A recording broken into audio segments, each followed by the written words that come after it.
Hello friends, আপনারা দেখছেন tractor fan YouTube channel. তো বন্ধুরা, আজকে নতুন একটা ভিডিও নিয়ে চলে এলাম আবার। তো আজকে থাম্বনেল থেকে বুঝেই গেছো কিসের উপর ভিডিওটা হতে চলেছে। তো আজকে দেখাবো কত ঘন্টা কাজ হলো বা গাড়ির কি হলো, কোনো ক্ষয়ক্ষতি হলো কিনা সেটাও দেখাবো। তো দেখতে থাকো। আর একটা জিনিস দেখাচ্ছি তোমাদেরকে। আগে একটা আইচার 551 গাড়ির ভিডিও দিয়েছিলাম, বলেছিলাম যে এই পার্টসটা কিনতে এসেছি আমার সোনালিকা গাড়ির জন্য। সেটাও দেখাবো কী পাল্টেছি কি না পাল্টেছি। তো তোমাদের দামটা দেখাচ্ছি সেই পার্টসের। তো দেখাচ্ছি, দেখতে থাকো। দেখো, দেখো এইটুকু একটা গুলির দাম। গুলিটা তোমাদের দেখাবো, টাইরোডের গুলিটার দাম হচ্ছে 1306 টাকা সামথিং এরকম। ঠিক আছে, দেখতেই পারলে। দেখো, তো আশা করি তোমরা দেখতেই পারলে। তো যাই হোক, তোমাদের গাড়ির কাছে গিয়ে দেখাচ্ছি। ঠিক আছে, তো দেখতে থাকো কন্টিনিউ ভিডিওটা। কত ঘন্টা কি কাজ হলো কি না হলো সবই তোমাদের দেখাবো, দেখতে থাকো। তো বন্ধুরা, দেখতেই পাচ্ছ গুলিটা, এই দেখো।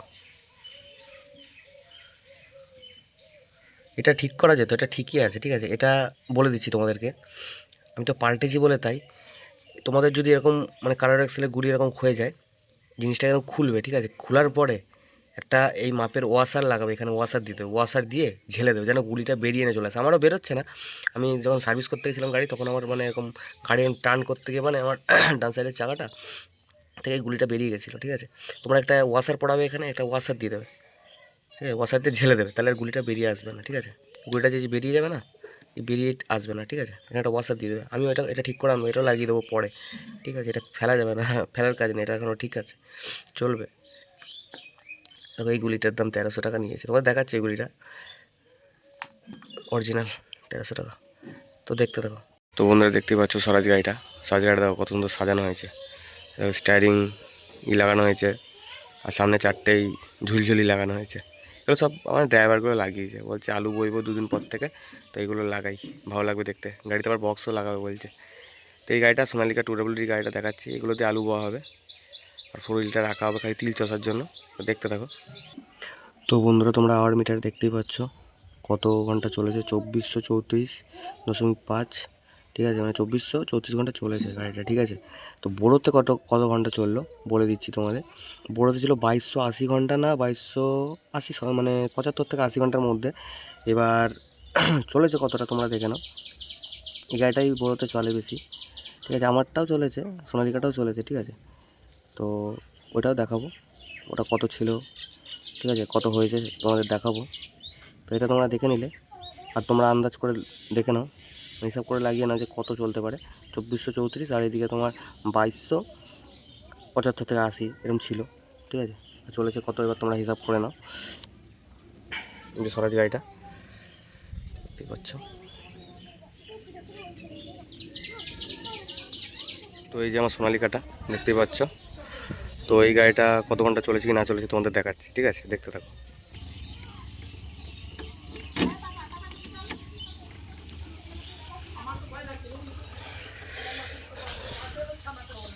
তো দেখতেই পাচ্ছ কত ঘন্টা দেওয়া রয়েছে, 2543। ঠিক আছে, 43। এদিকে তোমরা 15 থেকে 20 ঘন্টা ছেড়ে দাও, 15 ঘন্টা ছেড়ে দাও।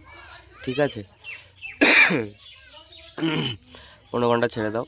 গাড়ি ছিল হচ্ছে তোমার 2300, 2400, 2500, 2300, হ্যাঁ 2300। এই যে 43 দেখতে পাচ্ছ এখন, তোমার ছিল হচ্ছে 2340। ঠিক আছে, 2340 ঘন্টা ছিল। আর এখানে দেখতে পাচ্ছ ড্যাশবোর্ডে 2543 ঘন্টা হয়েছে। ঠিক আছে, ওই 40, মানে ওই ধরে নাও না কত হয়েছে। এবার তিলে চষা হয়েছে, ধরো 15-20 ঘন্টা চষা হয়েছে। হ্যাঁ, তিলে গাড়িটা দেখলে তোমরা বুঝতে পারো, দেখাচ্ছি ভালো করে। কত ঘন্টা কাজ হয়েছে তোমরা এবার ক্যালকুলেশন করে নাও। তেল গাড়িতে নেই, কালকে চষে এসেছি, তিল চষা হচ্ছে ওই সোনালিকা গাড়িটা দিয়ে। আর এই আমার গাড়িটা দিয়ে দেখেই বুঝতে পারছো ধুলোয় ভরে গেছে গাড়িটা পুরো। তো তিল চষা হচ্ছে। ঠিক আছে, এখন আর তোমাদের দেখাচ্ছি কোন গুলিটা কেটে গেছিলো, দেখতে থাকো। তো আরেকবার আওয়ার মিটারটা দেখিয়ে দিই, তোমরা ক্যালকুলেশন করে দেখে নেবে। ওকে বন্ধুরা, একটা বড় ক্ষয়ক্ষতি বলতে আমার এই সাইডের হাতলটা বেঁকে গেছে। ঠিক আছে, এই যে দেখতে পাচ্ছ হাতলটা, এই হাতলটা তোমরা বুঝতে পারছো কিনা আমি জানি না। দেখো, দুটো হাতল দেখাচ্ছি তোমাদের, বুঝতে পারছো কিনা তোমরা বলবে, হ্যাঁ কমেন্ট করে। এই হাতলটা বেঁকে গেছে। ঠিক আছে, তোমরা দেখে বলবে যে তোমরা বুঝতে পারছো কিনা। ঠিক আছে, কোথা থেকে বেঁকে গেছে সেটাও দেখিয়ে দিচ্ছি। দেখো এই জায়গাটা থেকে বেঁকে গেছে, এই জায়গাটা থেকে বেঁকে গেছে, তার জন্য ওই জায়গাটায় দেখো ওই জায়গাটা পুরো খেয়ে যাচ্ছে, ওই জায়গাটা পুরো খেয়ে গেছে। হ্যাঁ, আর যখন রুটারটা তুলছি না, যখন রুটারটা তুলছি তখন কট কট কট কট করে আওয়াজ, মানে রুটারটা যখন তুলছি এইখানটা প্রেসার পাচ্ছে, ঠিক আছে, এইখানটা প্রেসার পাচ্ছে, তোমাদের দেখাচ্ছি। এই দেখো এইখানটা প্রেসার পাচ্ছে, এখানটা প্রেসার পাওয়ার কারণে দেখো এই নাটটা কিন্তু কোম্পানির নাট নয়, ঠিক আছে, এটা আমি দিয়েছি, কোম্পানির নাট আলাদা, ঠিক আছে, ওই সাইডে থাকলে দেখাতে পারতাম। যাই হোক, এটা কোম্পানির নাট নয়, এটা আমি লাগিয়েছি, ঠিক আছে, একটা বাড়িতে ছিল, এই নাটটা কেটে পড়ে গেছিলো, ঠিক আছে, এটাও কেটে পড়ে যাবে, এই যে নাটটা দেখতে পাচ্ছ এই অবস্থা খারাপ, এই যে টান হয়ে রয়েছে দেখেই বুঝতে পারছো, এটা কেটে পড়ে যাবে, ঠিক আছে, এটা কায়দা করতে হবে। তারপরে এই গুলিগুলো দেখো সব মানে ক্ষয়ে হয়ে গেছে, এখানে রুটারটা বিশাল নাচছে, ঠিক আছে, আর যখন তুলছি এখানটায় দেখো খেয়ে গেছে, এই সাইডটা পুরো খেয়ে গেছে, তোমরা বুঝতে পারছো কিনা জানি না, পুরো খেয়ে ঢুকে গেছে। আর এটাও এখানটায় মানে এই খাপটা পাল্টাতে হবে, এই খাপটা পাল্টাতে হবে, এই খাপটার কী অবস্থা দেখাচ্ছি তোমাদের। এই দেখো খাপটা পুরো খেয়ে কোথায় চলে গেছে, ঠিক আছে, এই খাপগুলো সব পাল্টাতে হবে। দেখো এই সাইডে, এই দেখো এইটা, এই নাটটা দেখলে বুঝতে পারছো, এটা এটা অরিজিনাল, ওই সাইডেরটা ফেক, ঠিক আছে, ওই সাইডটা ফেক, এগুলো খেয়ে চলে গেছে কোথায়, ঠিক আছে, এগুলো পাল্টাবো কোম্পানির ঘর থেকে। আর এই হাতলটা বেঁকে নিয়ে এটা ঠিকই আছে, দেখলেই তোমরা বুঝতে পারবে। তো তিল চষা হচ্ছে, তিল চষেছি, তার কারণে দেখতেই পাচ্ছ ধুলোমুলো লেগে রয়েছে গাড়িতে, তিল চষা হচ্ছে। আর এর সামনে দেখো এই বলটা পাল্টাইছি, দেখো দেখেই বুঝতে পারছি এটা নতুন। হ্যাঁ, আগেরটা তোমাদের দেখালাম, এটা নতুন, বাড়িতেই লাগিয়েছি, বুঝতে পেরেছো, এটা ঢিলা হয়ে গেছে, দেখো ঢিলা হয়ে গেছে তোমাদের চোখে সামনে, এটা টাইট দিতে হবে, এটা রেঞ্জ এনে টাইট দিয়ে দিতে হবে। বাড়িতে লাগিয়ে নিয়েছি, কোম্পানি ঘরে নিয়ে গেলে এখন এইটা লাগাতে 300 টাকা খরচা, মানে খরচা বলতে নিয়ে নেবে 300 টাকা, ঠিক আছে, ঝেড়ে দেবে কোম্পানির লোক, ফালতু ফালতু। দিচ্ছি দাঁড়াও। তো গাড়ি তো ঠিকই আছে, সব এইটুকুই হয়েছে। আর স্বরাজেও হয়েছে, স্বরাজেও কাজ করিয়ে নিয়ে এসছে, আর দেখালাম না, পরবর্তীকাল কোনো একদিন ভিডিওতে দেখাবো তোমাদের, ঠিক আছে। এটা দেখতে পাচ্ছ এই যে রুটাভেটারের পিটিওর গোড়াটা, এখান দিয়ে প্রচুর অয়েল বেরোচ্ছিলো, ঠিক আছে, প্রচুর বলতে ঘাম ছিল, বেশি না, এখানটা অয়েল সিলটা কেটে গেছে, রুটারে কাজ করাতে হবে, এটুকু বলতে পারি, রুটারটা কাজ করাতে হবে, ঠিক আছে। আর এই যে এইগুলো, এই দেখো এগুলো কিরম লাগিয়েছি, দেখো এই পিনগুলো, ঠিক আছে, নাহলে এই এই এই এই ভিতরগুলো খেয়ে গেছিলো, তার কারণে মোটা পিন দিয়ে সেটে দিয়েছি। এই দেখো দেখাচ্ছি, এই দেখো নাট দিয়ে, এটা আর কোনো কিছু করা লাগে না, এটা বেরিয়ে যায়, ঠিক আছে, আপনি টানলে বেরিয়ে যাবে, কিন্তু লক হয়ে আছে এখন, তাই জন্য আর বেরোবে না এখন, চাপ নেই।